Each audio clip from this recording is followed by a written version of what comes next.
Story 1. The boss went off on a tirade at me for something that wasn't my fault, and I got him to scream, "People like you are expendable pieces in this company, and I can replace you tomorrow if I wanted to." 80% of the engineers quit the next day.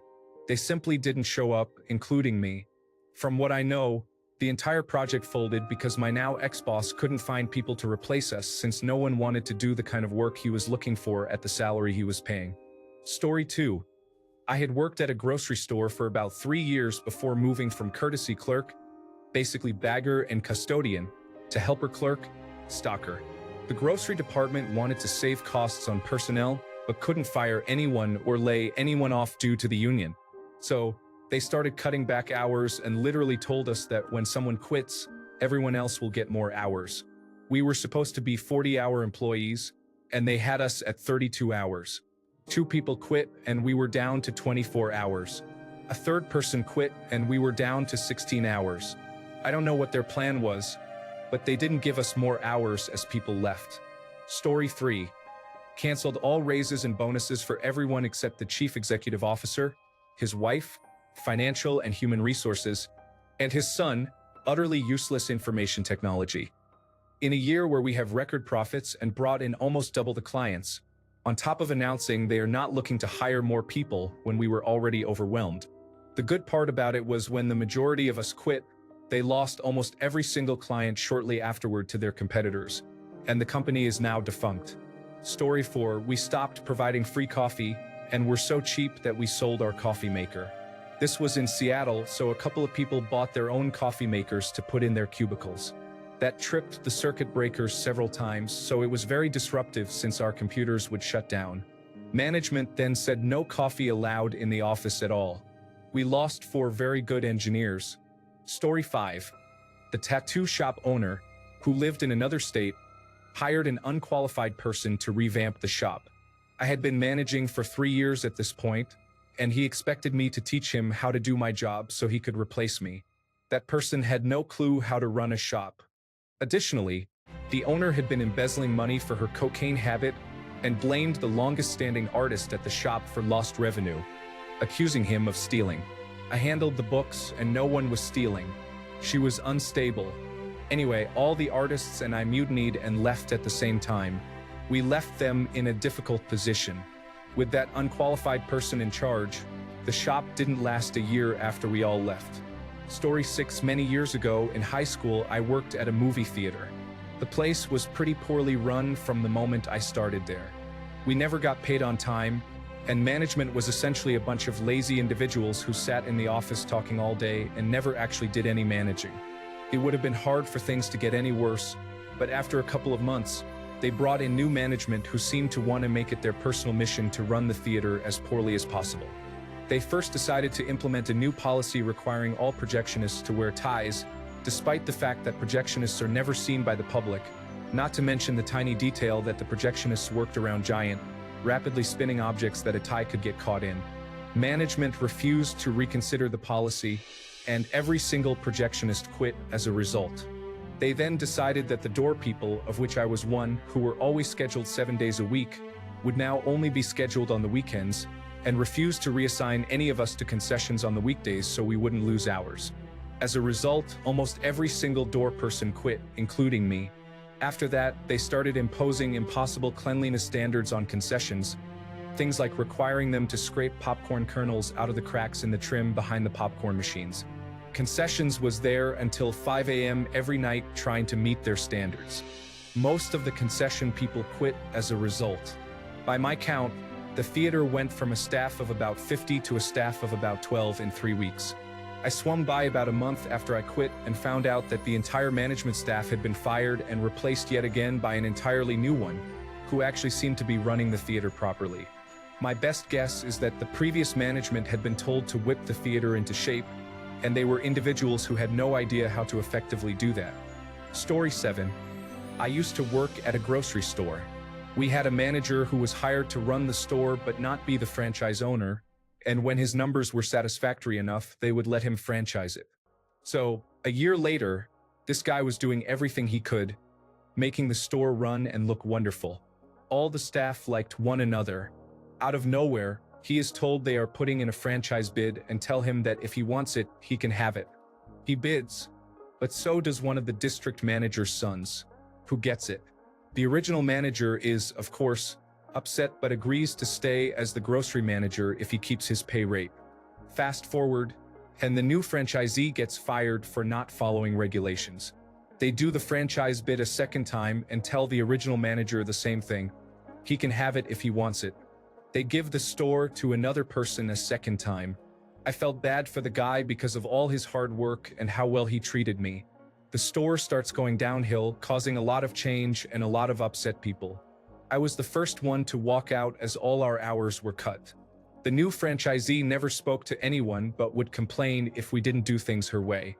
I found out 14 more people quit within a month. Story 8.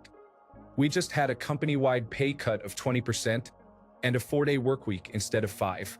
Everyone, including myself, is currently looking for work, and they will lose their workforce very quickly. Story 9. When I was 16, I worked in the concession stand at a minor league baseball stadium. Minimum wage at the time was $5.15 per hour.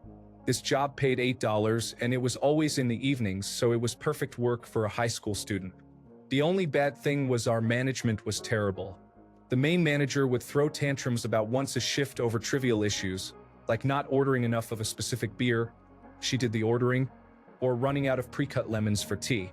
One night the stadium was running a promotion and it was incredibly busy, easily 2 to 3 times the normal volume of customers. We were all working hard, handling multiple roles each with absolutely no downtime. Although we all cleaned as we worked, nobody had a chance to do thorough cleaning for the whole shift because of the never-ending crowd of hungry baseball fans. The manager showed up 3 to 4 hours late as usual and threw the biggest tantrum ever over the unswept floor. Finally, she announced, "Listen up, you lazy workers. Minimal work gets minimal pay. Everybody is being paid minimum wage tonight because you won't clean up anything." Both of our bartenders and the barback quit on the spot, which caused a chain reaction. We all took off our aprons and hats to leave. She blocked the exit and was red in the face from screaming, so one of the cooks climbed out of one of the big serving windows where we served customers. I did the same and most of the staff followed. Bear in mind that this all happened in front of over 200 customers. Of course, my final paycheck got lost, so I had to file a wage theft complaint with the Texas Workforce Commission. Story 10. Promised a bonus at the end of the year. Told everyone they will not be giving out bonuses due to the low company performance. Company had a successful year. Boss was in the middle of building a multi-million-dollar home. Brother-in-law manager just bought a nice home that year. I quit on the spot. Many others quit soon after. Story 11. The company changed from 5 to 8-hour shifts to a 12-hour shift rotation. Most of the people who quit were the ones who were on a straight day shift and didn't want to or couldn't work night shifts. Story 12. Oh boy. I worked at Buffalo Wild Wings for a few years as a line cook. 2 different stores, same pay. It was the type of work where you ask for a raise and they scoff and say, "Yeah, me too." Anyways, I had been pretty dead set on quitting sooner or later. Our kitchen was very small. Most people ended up closing 4 to 5 days a week with doubles on the weekends while still attending school full-time, as it was a college town. On Super Bowl Sunday, a useless coworker who ducked out in the bathroom most of the shift finally stopped showing, and in response, the managerial staff delegated closing to my pal Jay. He was a delight to be around, hands down the best coworker ever. Jay had told them that, due to being a full-time student, he no longer wanted to be first in, last out, 4 p.m. to 12 a.m., 1 a.m. on the weekends. They basically told him to go fend for himself and that they didn't have any more shifts for him. Immediately, one other cook and I walked to the office and quit on the spot. Buffalo Wild Wings lost 4 cooks on Super Bowl Sunday, leaving them with 7 full-time students on the schedule. It was a managerial circus. Story 13. I was hired by the new owners to replace the existing manager. I was under the impression that he was moving on to another job somewhere. After about 4 days, I asked him where he's headed and if he's excited. He just looked blankly at me and said, "I'm not going anywhere. I'm just training you as the assistant manager, right?" The look I gave him must have been a great tip-off because he got up and walked into one of the new owner's offices. After about 30 seconds, they were screaming at each other. Then he just stormed out of the office, grabbed his stuff, gave me the finger, and left. Over the next few days, I tried to calm things with the employees. They weren't faulting me, but now had a very bad taste in their mouths about the new ownership.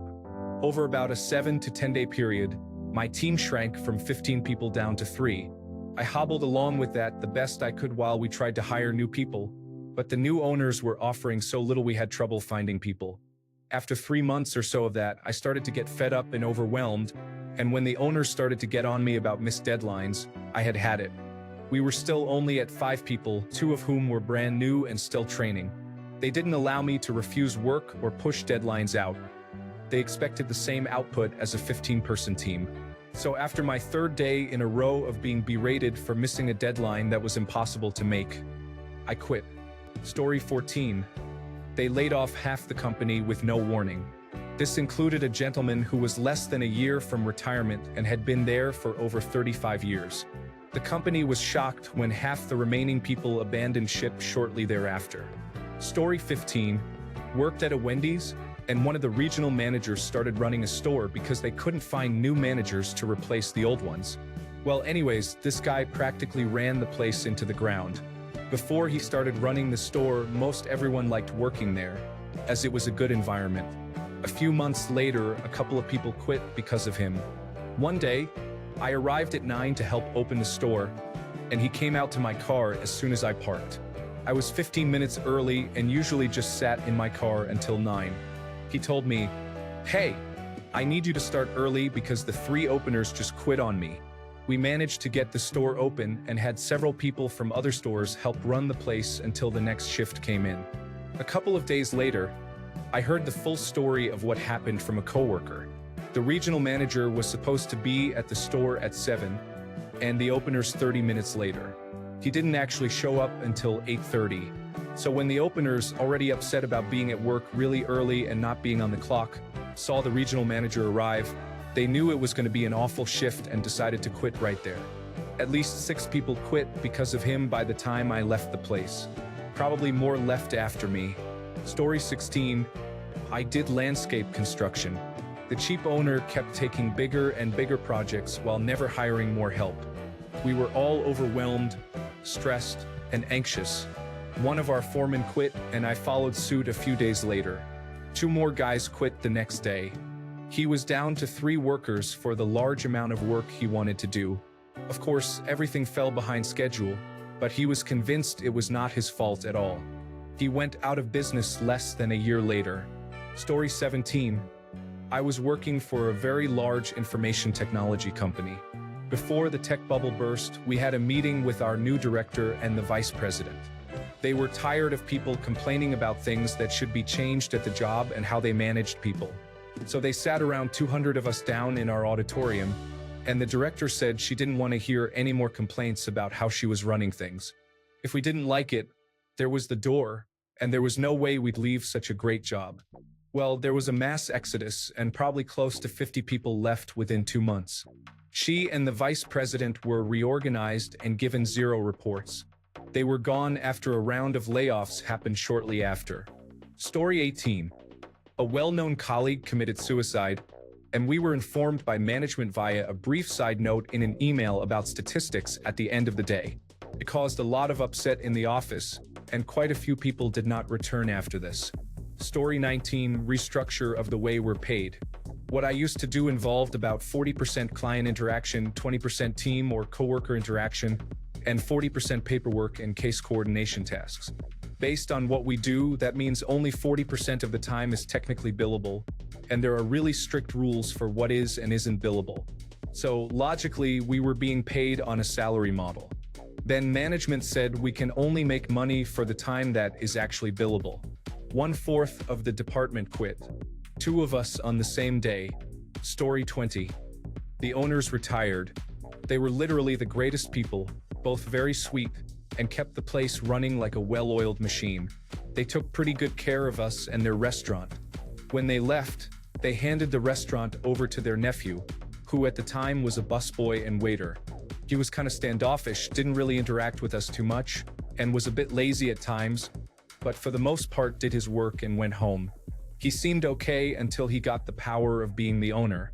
He fired 4 people, including 2 of the 4 cooks, and 2 of the 3 dishwashers, literally that same day on a Friday night just before the dinner rush, all because he didn't like their attitude. He refused to allow people to take vacations that they had already requested and gotten confirmed by the original owners, would change the schedule randomly without telling anyone, and then scream at people when they missed a shift or came in late because of it. He'd refuse to replenish the kitchen until we were literally already out of things, then take forever to put in the orders. He showed up randomly and would drink at the bar, for free of course because he was the owner, and then bring in all his buddies to drink with him. Together, they'd get way out of hand and grab at women and try to start fights. Within the first month of him being the owner, over half the staff had quit, usually walking out literally in the middle of their shifts after being screamed at. They'd basically throw down their aprons and tell everyone else that they were so sorry, but they couldn't do it anymore. After the last cook, a big dude who usually kept the kitchen laughing and running at a decent pace, started crying in the middle of his shift and dropped everything he was doing after the boss came and yelled at him for being too slow and making slop, then walked out. The rest of us just bailed along with him. For months later, the place was closed. His aunt and uncle were absolutely furious and devastated that he had run the business they'd built up for over 30 years into the ground.